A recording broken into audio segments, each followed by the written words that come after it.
بھئی ہمارے وجود سے اسلام کو کیا خطرہ ہو گیا اچانک؟ لا الہ الا اللہ محمد رسول اللہ، یہ کلمہ پڑھا ہے بھئی ہمارے مرشد نے، یہ کام کیا انہوں نے۔ اور آپ کہتے ہیں کہ جی فلاں کا دعویٰ، فلاں کا دعویٰ۔ پہلے تصوف طریقہ، دوسری چیز کیا ہے؟ جب تک کہ چاکری نہیں کریں گے، غلامی نہیں کریں گے، اہل بیت کے، آل رسول کے در کے غلام نہیں بنیں گے، علم لدنی مل نہیں سکتا۔ اگر ملنا ہوتا تو مولانا روم کو یہ کہنا ہی نہ پڑتا کہ میں چاکر بنا تو مولانا بنا۔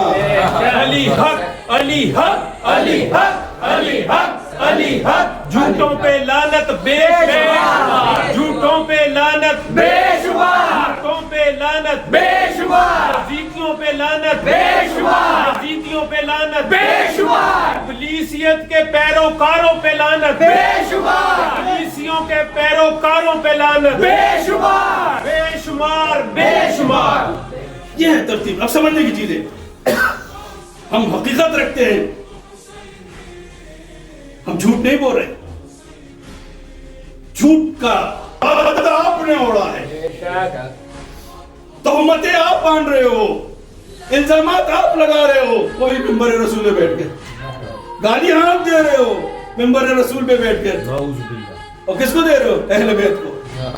جو یزیدیوں کا کام تھا وہ آپ کر رہے ہو۔ بے شک وہ بھی کرتے تھے نا۔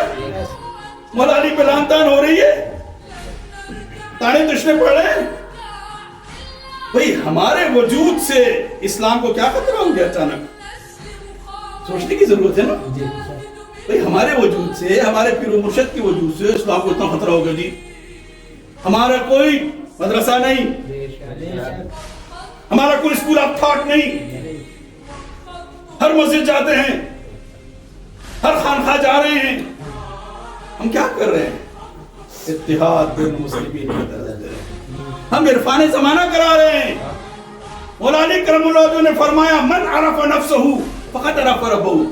ہم تو آل نبی اولاد علی کا حق ادا کر رہے ہیں، اور ہم مولا علی نے فرمایا نا حق کس کے ساتھ ہوگا؟ آپ اکیلے ہو، معاشرہ مخالف ہو جائے، سب جو ایک کے ساتھ کھڑے ہو جاؤ، وہی حق پہ ہے، وہی حق پہ ہے۔